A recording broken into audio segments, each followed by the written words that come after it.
Pasukan cadangan Israel atau tentara kelima Israel telah berkumpul dari seluruh dunia. Mereka sudah hadir di perbatasan mengelilingi Gaza. Tank, truk, logistik, tenda, senjata personel, sampai senjata berat darat, semua sudah disiapkan. Tinggal menunggu perintah masuk. Sementara dari udara pasukan Israel terus menghancurkan tempat yang diduga adalah markas Hamas yang juga diduga tempat tinggal orang-orang Hamas. Kemudian Israel memberikan tekanan psikologis dan tekanan fisik terhadap masyarakat sipil Palestina. Diblokade pangan, diblokade kesehatan, diblokade air, BBM, listrik, bahkan pertolongan internasional pun lewat perbatasan Rafah Mesir tidak diizinkan untuk masuk ke Gaza. Ini sebuah kekejaman dari negara apartheid Israel. Sebentar, ada istilah baru nih, apartheid. Mungkin kalimat Israel, negara apartheid, baru pertama Anda dengar. Dan mungkin dikarenakan memang Bosman lah yang memberikan label pada Israel sebagai negara apartheid. Apa itu negara apartheid? Apartheid yang berarti pemisahan atau negara terpisah adalah sistem pemisahan ras atau agama yang diterapkan oleh pemerintah, misalnya seperti ras kulit putih di Afrika Selatan sejak tahun 1948 hingga awal tahun 90-an. Sistem ini bercirikan budaya politik yang otoriter yang mana dijalankan oleh minoritas ras kulit putih Afrika Selatan dengan menekan kelas sosial lainnya sehingga menjamin minoritas kulit putih untuk menguasai negara secara politik, ekonomi, dan sosial. Di Afrika Selatan waktu itu, kelas sosial dibagi menjadi ras kulit putih pada tingkat tertinggi, lalu color atau orang timur, orang asing, yang terakhir orang pribumi Afrika Selatan seperti suku-suku lokal yaitu suku Bantu, Xhosa, dan lain sebagainya. Kita kembali mengartikan pemerintahan apartheid secara sederhana, yaitu di mana kelompok minoritas ras atau agama menguasai sebuah wilayah dengan otoriter, dengan tangan besi, dan kejam militernya terhadap kelompok mayoritas yang dibatasi dan dikebiri kebebasannya dan kedaulatannya. Jadi kalau demikian cirinya, maka Israel adalah negara dengan sistem apartheid yang sedang melakukan kejahatan kemanusiaan HAM terhadap rakyat Palestina. Di mana kita juga tahu bahwa Israel tidak akan berhenti sampai berhasil mengambil kota Yerusalem, yang artinya tempat suci umat muslim Al-Aqsa akan di tangan negara apartheid. Parahnya, saat ini dunia tidak bisa bergerak karena negara superpower Amerika, Inggris, Perancis mendukung Israel. Di hari ke-9 Israel menyatakan perang. Suara negara-negara Islam yang mendukung Palestina mulai bermunculan dukungan kepada Palestina dan demo anti Israel di mana-mana. Ada yang luar biasa. Untuk pertama kalinya negara-negara Islam itu bersatu, satu pendapat, terlepas dari mazhab apapun yang dimiliki dengan pemahaman berbeda dalam ajaran Islam. Kali ini secara global bersatu.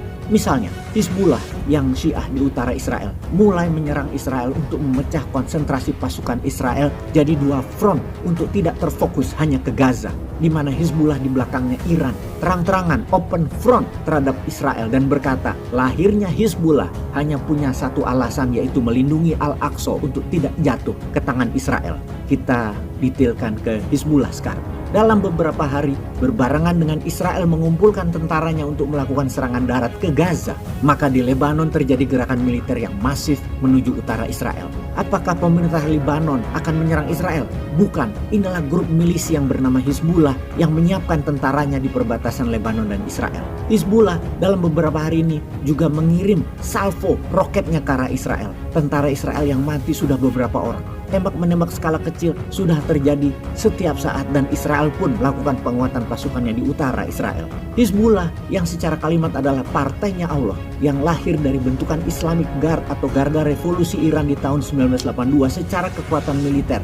Hizbullah adalah ancaman terbesar bagi Israel karena Hizbullah memiliki tentara lebih dari 100.000 pasukan militan, di mana Iran mengirimkan jutaan dolar per tahunnya anggaran persenjataan pelatihan memang untuk menjaga Al-Aqsa dari sisi utara, Hamas dari sisi selatan. Kalau Hizbullah mereka hanya milisi, tidak berpolitik di Lebanon. Kalau Hamas adalah berpolitik yang mempunyai sayap militer. Hamas de facto menguasai Gaza dan menguasai 2 juta warga Gaza. Ada wilayah, ada penduduk, ada kekuatan politik. Kalau Hizbullah di Lebanon murni milisi anti-Israel. Tujuan Hizbullah pertama adalah mengalahkan Israel.